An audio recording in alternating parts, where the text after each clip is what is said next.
Bom pessoal, bom dia a todos. Então, nas aulas anteriores a gente falou um pouco sobre Lady Faraday e existem fenômenos que são interessantes, estão ligados justamente com a ideia de campos que são produzidos por correntes variáveis, campos que são não conservativos, etc.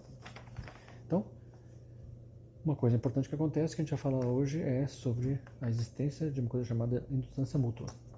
Então, vamos lá.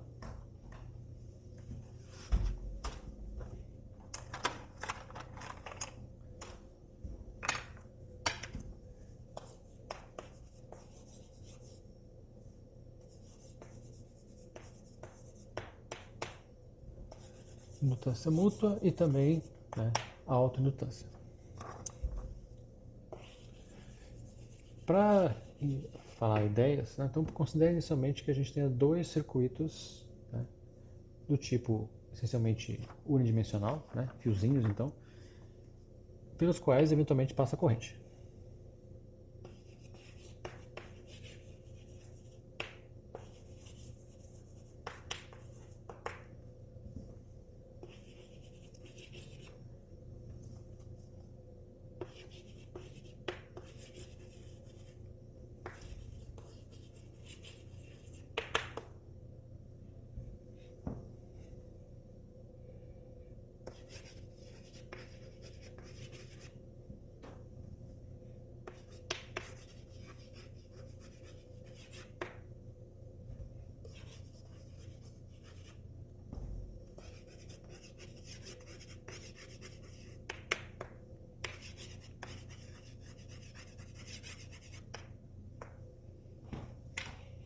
Então a gente tem um circuito lá, uma forma geométrica arbitrária, não precisa ser um circuito plano, esse vai ser o circuito C1, ele tem lá uma certa forma geométrica, uma certa área que eventualmente ele pode descrever, e aí a gente tem um outro circuito que é o C2, que também é essencialmente unidimensional, né? Eles são circuitos que têm formas quaisquer, né? A gente está pensando que eles são circuitos que estão colocados, estão fixados em algum lugar, então a forma, eles não esticam, se mexem, né? Mas pode passar corrente por eles. E aí a gente tem alguma origem, né, em algum lugar aí, no qual a gente pode representar posições tanto no circuito 1 quanto no circuito 2. Então agora vamos pensar o seguinte, vamos pensar que por hipótese, né, a gente passa uma corrente, né, circula uma corrente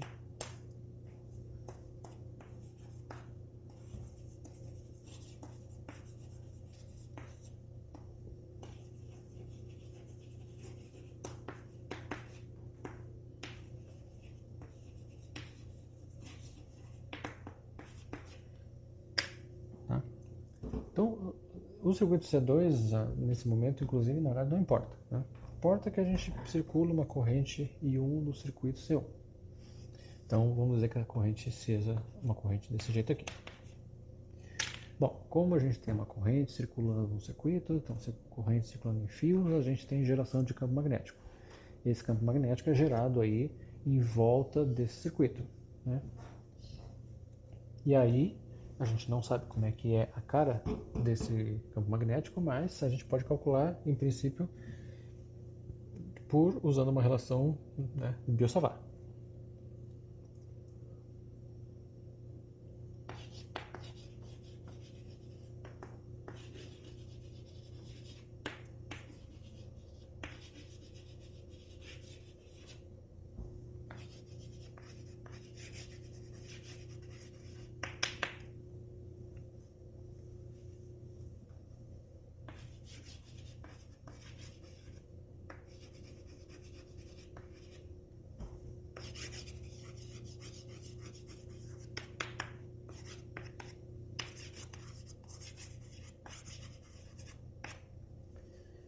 Então a gente vai ter um campo magnético, né, associado com esse circuito 1 numa posição genérica R, que vai ser dado por algo do tipo Mi0 vezes 1 sobre 2π, aliás, 4π, né?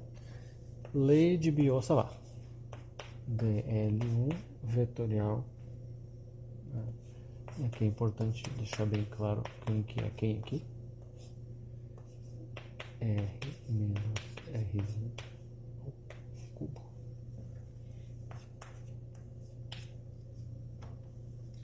Essa conta é feita em C1. dl1 é um vetor tangente ao circuito 1.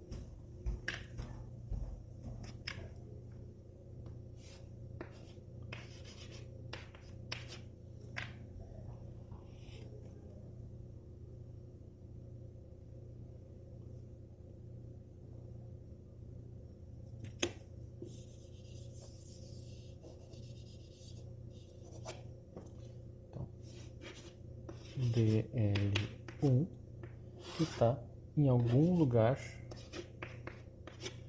né? E aí a gente tem a posição R1. Posição R genérica é algum lugar genérico aí no espaço.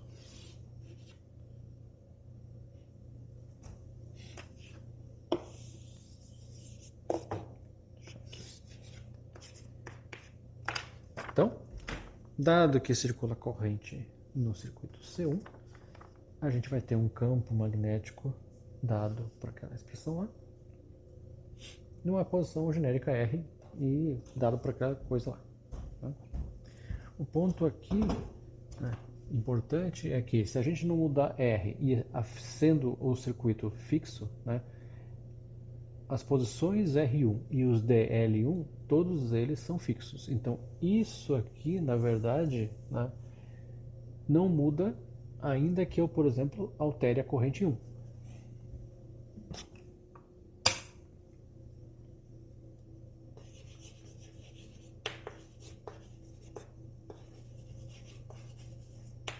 Então, uma coisa, né, que na verdade é intuitiva, né, é que o campo magnético que vai ser gerado, né, é proporcional à corrente que você circula.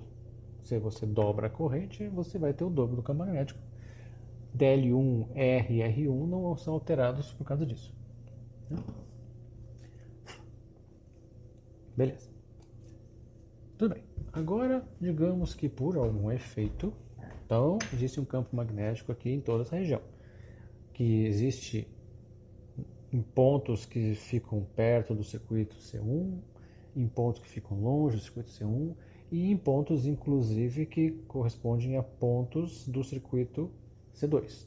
De modo que no circuito C2 também atua aquele campo magnético. Tudo bem. Tá? Beleza. Agora digamos que a gente faça algum processo aqui que altere essa corrente 1, que produza uma variação temporal nessa corrente 1, em que haja uma taxa de variação da corrente. Então, se a gente tem uma variação da corrente I1, né, uma coisa que vai acontecer de imediato, né, que a gente já imagina de cara, é que o campo magnético então vai variar. A gente alterou a corrente, altera o campo magnético. Mas agora já sabe também que além disso, né, o fato de você ter produzido uma alteração de corrente, uma variação de corrente, vai gerar também na região um campo elétrico. E esse campo elétrico vai atuar também em toda a região. Vai atuar em pontos perto do circuito C1, em pontos longe do circuito C1 e inclusive em pontos que são correspondentes a pontos do circuito C2. Então a gente vai ter um campo elétrico lá no circuito C2. Esse campo elétrico, né, de natureza, que é o campo de Faraday, né, natureza não conservativa, vai atuar em cima do circuito C2. Como ele vai atuar em cima do circuito C2? E o circuito C2 é um circuito por onde pode passar corrente, né, pode acontecer de haver geração de corrente no circuito C2.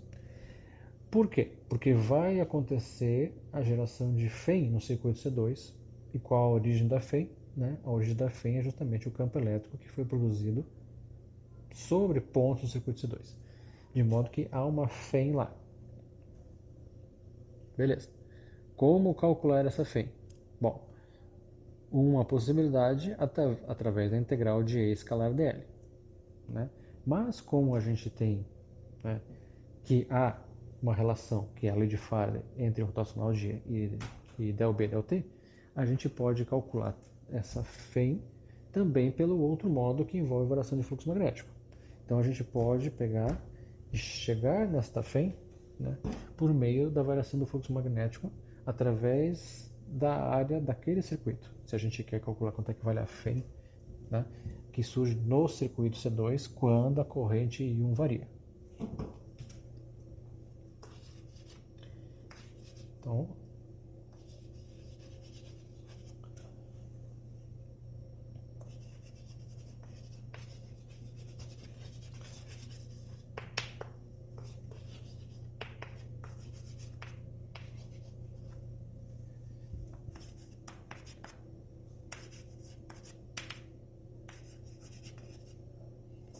Então, a gente vai alterar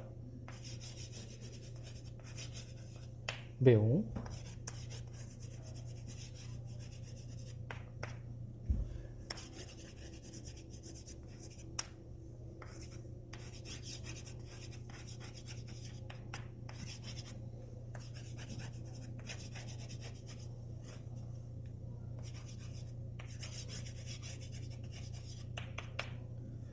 então vai aparecer também um campo elétrico E1.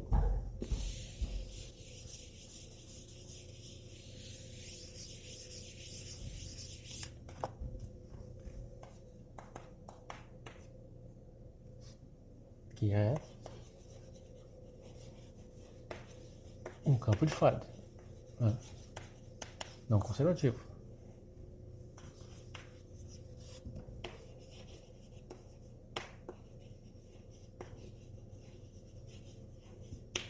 Que vai atuar em qualquer ponto aí do espaço.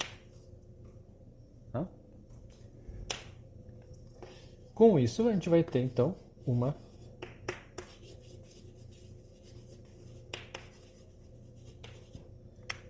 FEM.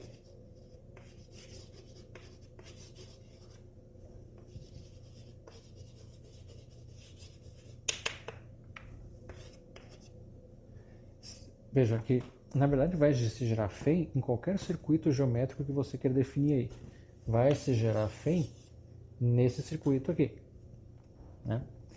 Mas aquele circuito branco é um circuito apenas geométrico. Vai ter FEM, mas não vai ter, por exemplo, corrente. Agora, o circuito C2 é um circuito que existe de fato, além disso é um circuito condutor. Então, não só tem FEM, mas também haverá produção de corrente, por causa que ele é condutor.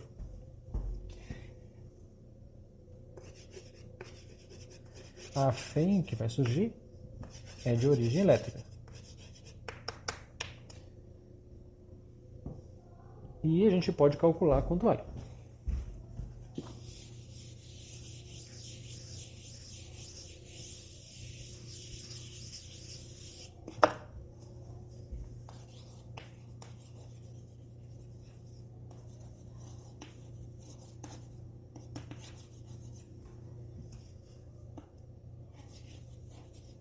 E aí a gente pode calcular quanto vale a FEM que vai surgir por, né,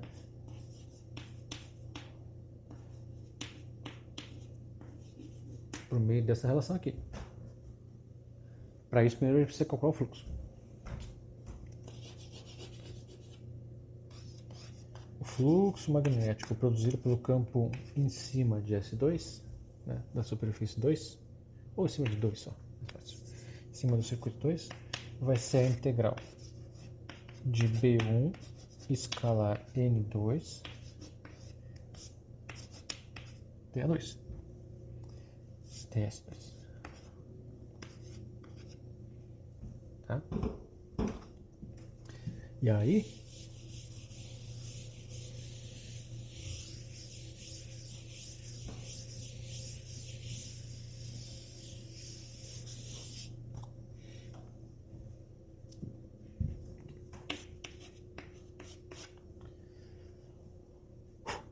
a gente tem o seguinte. Bom, lembra que os circuitos, como a gente falou, eles estão fixos ali, né?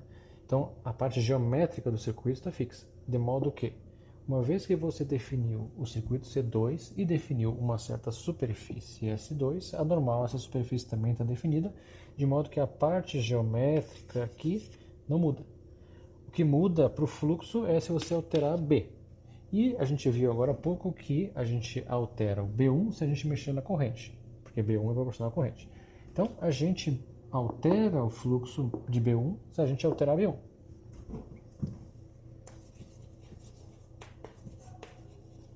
Então, o fluxo de B1 através do 2, ele é proporcional justamente a quanto é que vale B1. Né?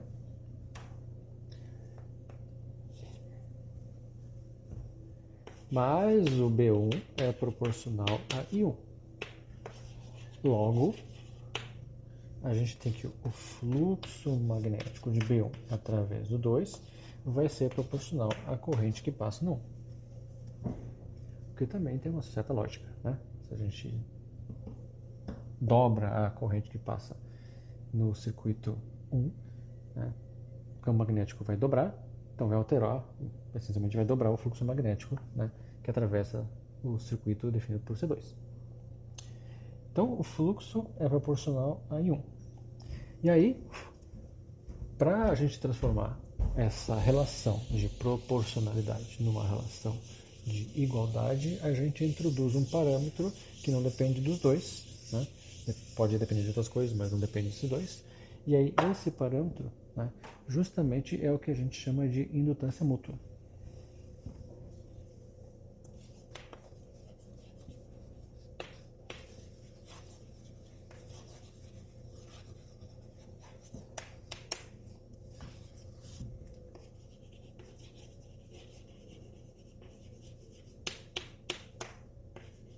Então a indutância mútua conecta corrente de um com fluxo através do outro.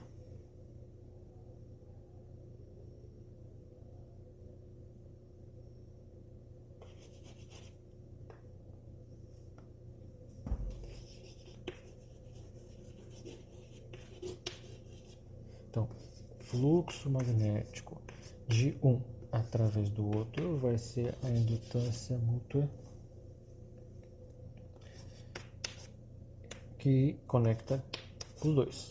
Então, aqui a gente tem que pensar que fluxo através do 2 é a indutância mútua do 2 com 1 vezes a corrente que passa no 1. Então, existem dois índices aqui para essa coisa. Então, a indutância mútua é uma grandeza que está associada com a distribuição, né, geométrica desses negócios aqui, por causa que não depende nem do fluxo nem da corrente, né, para que a gente tenha então uma relação de proporcionalidade, senão isso não ia dar certo. Né? De um certo sentido, aqui a gente tem uma coisa que tem uma característica parecida com um capacitor, com a capacitância de um capacitor, né, conecta carga com diferença potencial, ou com a resistência de um resistor que conecta a tensão com a corrente que passa nele. Né? Então a gente tem um outro parâmetro agora, chama indutância mútua. E aí, né, pensando nessa indutância mútua, né, que é um fator de proporcionalidade que conecta essas duas coisas, né, como a gente tem que a FEM vai estar ligada com isso aqui, mas o fluxo agora dado para aquela expressão, a gente então consegue achar a FEM de um certo jeito bastante interessante.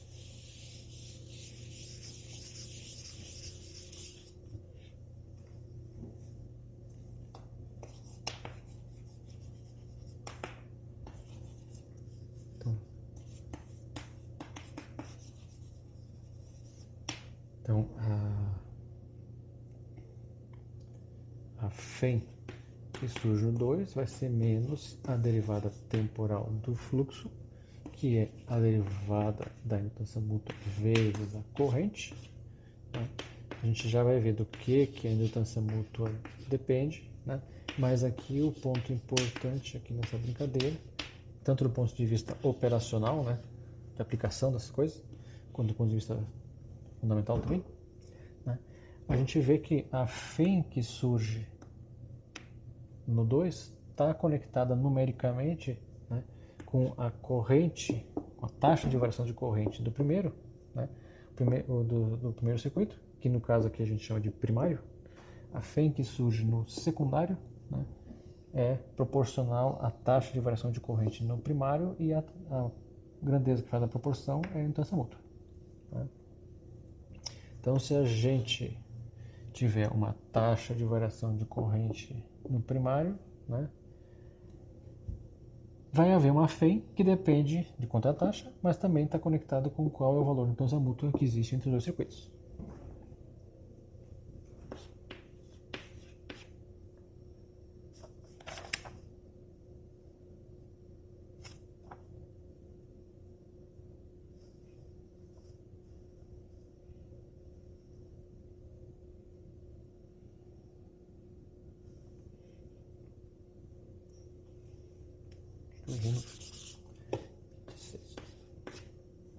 Tá? Do que é que depende essa indução mútua? Então já vamos tentar investigar do que depende. Né?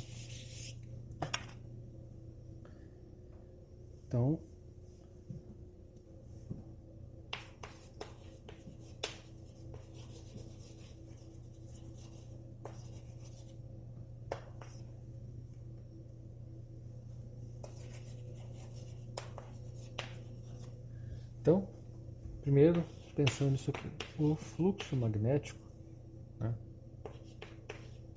ele é a integral de B escalar N ds. Né? No caso aqui, S2, por causa que a gente está fazendo em cima da superfície S2.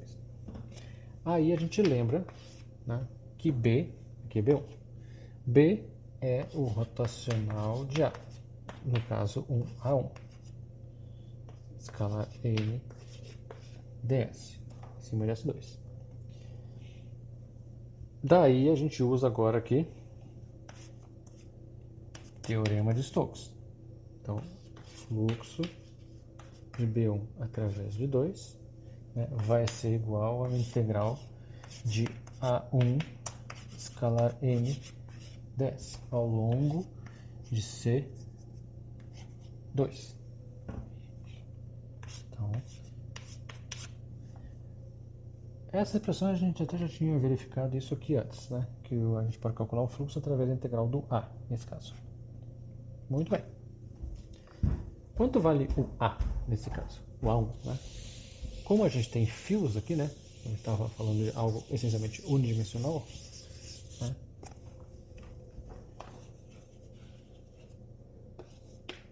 A gente tem que o A, genericamente, vai ser algo tipo uma integral, né? Que nesse caso envolve esse parâmetro aqui.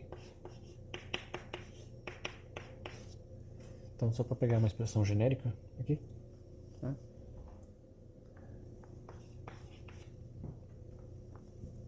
Ao longo da curva. Então, essa expressão genérica para achar A gerado por uma certa corrente I que está num certo circuito C, numa posição R', o A gerado na posição R.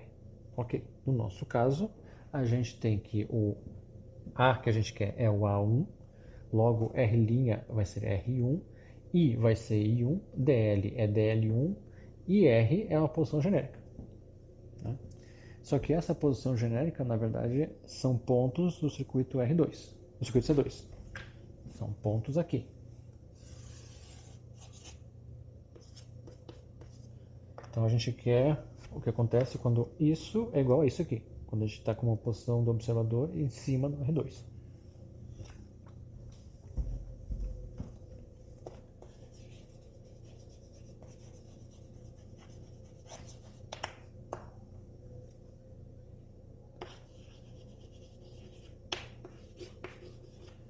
Então aquele negócio lá fica. Fluxo magnético de 1 através de 2 vai ser uma integral em cima de C2, porque você está fazendo o fluxo lá no C2, de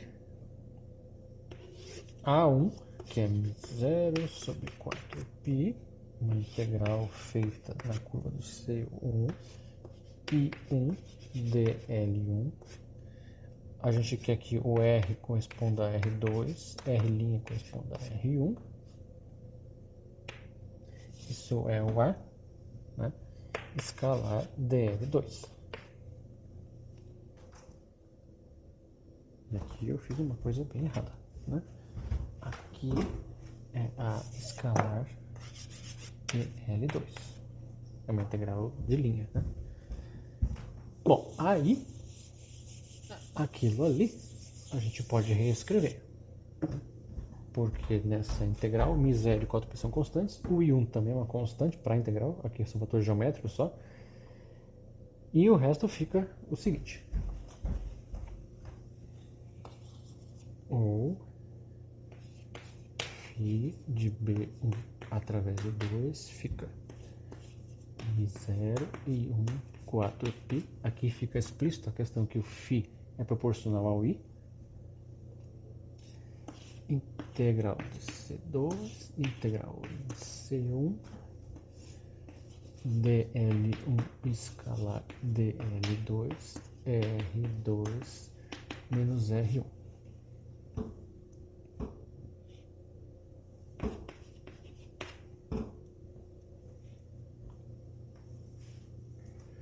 E aí,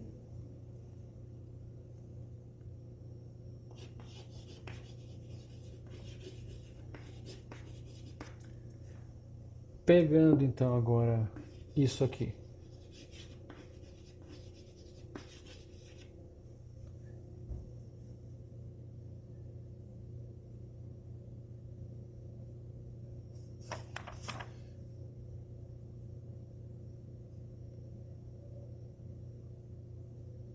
e comparando com aquela que a gente tinha visto agora há pouco, é 25.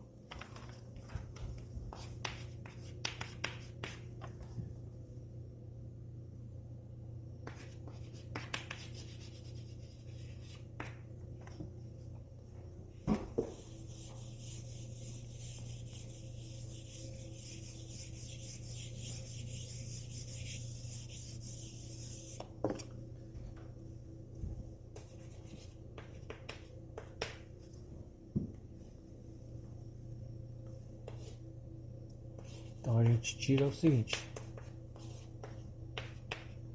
a indutância mútua 2, 1 vai ser dada por essa expressão aqui.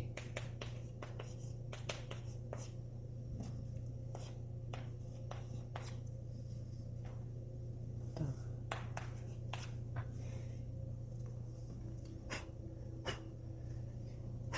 De modo que a gente vê que a indutância mútua 2, 1, né, envolvendo o circuito 2 e o circuito 1, ela depende de fatores geométricos apenas, porque a gente está fazendo a integração feita nos dois circuitos, né?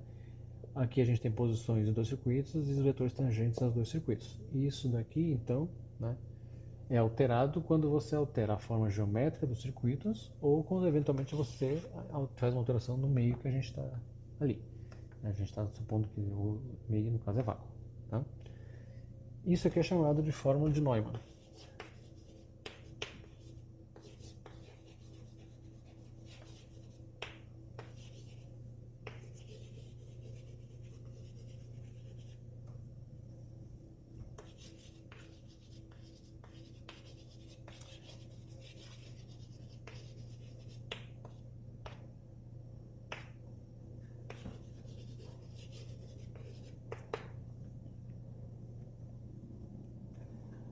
Bom, aí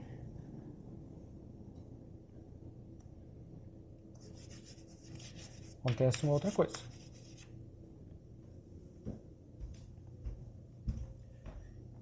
Tudo aquilo que a gente falou referente ao circuito 1, a gente podia falar também referente ao circuito 2.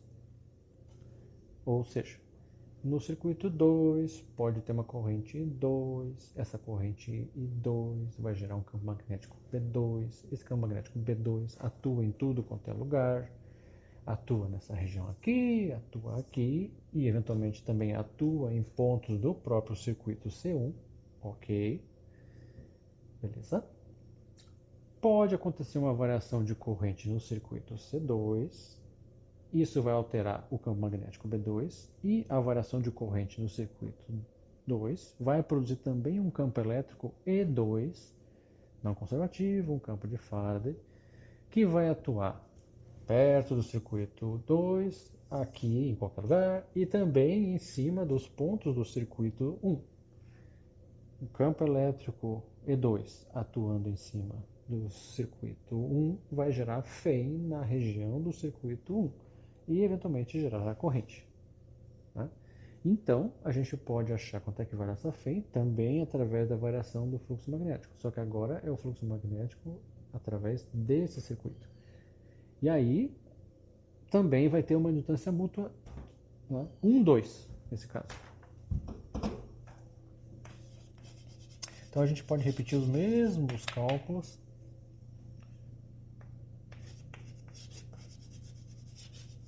E a gente vai chegar nas mesmas coisas, trocando essencialmente o que era 1 por 2 e o que era 2 por 1.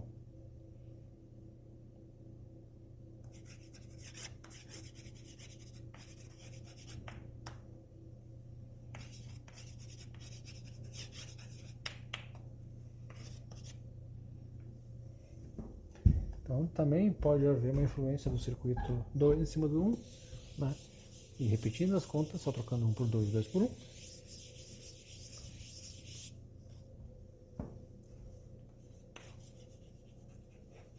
Então a gente vai ter um fluxo do campo magnético 2 em cima do 1, que vai ser igual, né, à indutância mútua, no caso aqui agora, 1 em cima do 2, né, vezes a corrente 2. E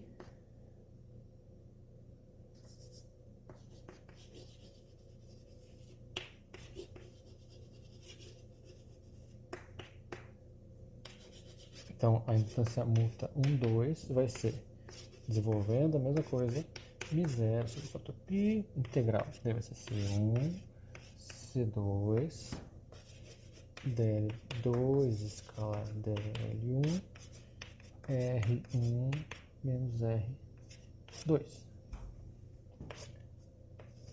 30B. E aí a gente verifica uma coisa importante com relação a indutância mútuas, né?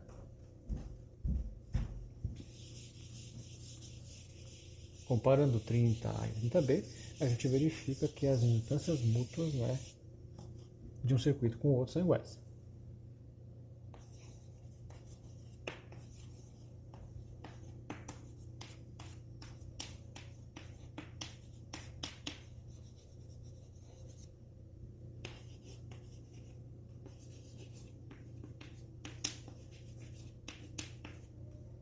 Tá? Então, dados dois circuitos, eles se influenciam, né? Se influenciam por meio da indutância mútua. E a indutância mútua, então, de um com o outro ou do outro com um é igual. Tá? Isso é uma coisa importante. Então, genericamente,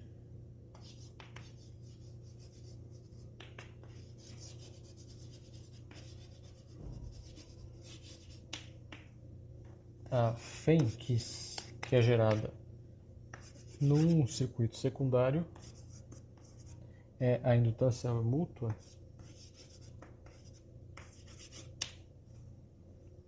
que gruda os dois circuitos, né, vezes a taxa de variação da corrente no primário. E aí a gente tem o sinal de menos aqui para indicar, né, que a gente tem uma relação de tal forma, né, que taxa de variação e a FEM gerada, né, tem um sentido oposto aí. Lembrando que quando a gente vai calcular fluxo, a gente pega um sentido de circulação, e aí esse sentido de circulação também é o mesmo que a gente tem que usar para calcular essas FEMs, né? Para não cuidar com essa coisa, para não pensar que é arbitrário, senão aí você vai ter erros de sinal na história.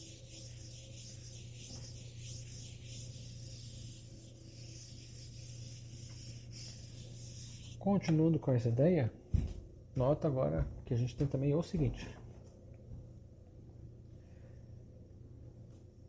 Tem corrente que se passa no 1, temos um campo magnético B1, esse campo existe em qualquer lugar, existe em cima do 2. Se a corrente não varia, então há geração de campo elétrico E1, que atua em qualquer lugar do espaço, atua em cima do circuito C2, vai gerar uma FEM lá no circuito C2, ok? Eventualmente gera até corrente, né? A FEM no circuito C2 consegue ser determinada envolvendo a indução mútua entre os dois. Ok. Mas o campo elétrico gerado E1, ele atua em todo quanto é lugar do espaço. Então ele, inclusive, atua em cima do próprio circuito C1. De modo que no próprio circuito C1, o campo elétrico E1 também vai produzir uma FEM de origem elétrica. Vai ter uma FEM causada pelo próprio campo elétrico desse aqui mesmo, quando a gente tem variação de carga, variação de corrente no circuito 1. E aí, a gente introduz, né, uma coisa que seria a indutância mútua dele com ele mesmo. Então, chama-se autoindutância. Né?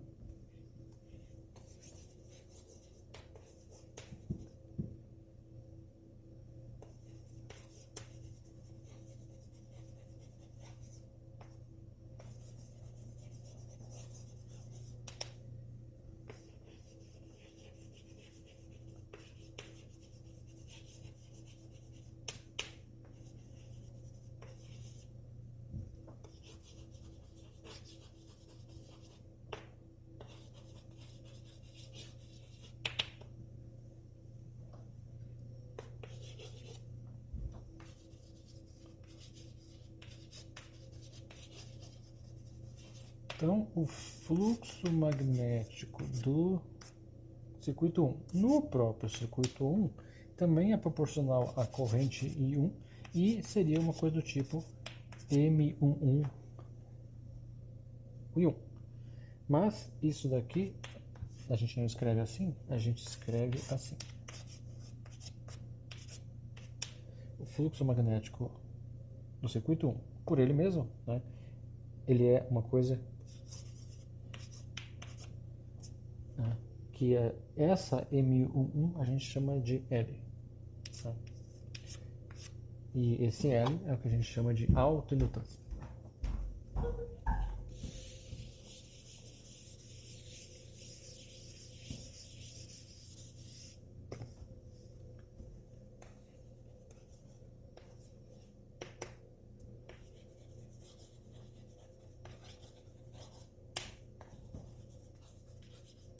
Então é uma influência do circuito nele mesmo, né?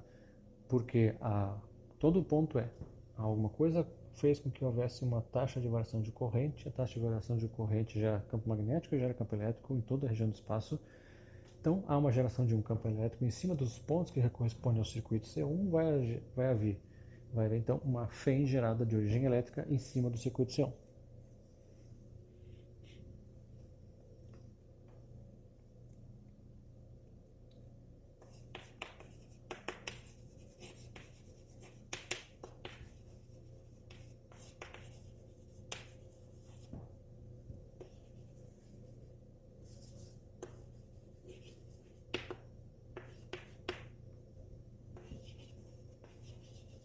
E aí a FEM gerada vai ser, né, dada, né, FEM no próprio circuito vai ser dada por uma expressão como essa daqui. E em termos de expressão, né, a fórmula de Neumann para a indutância mútua, né, pode ser escrita, então, para escrever, seria a 1,1. Né?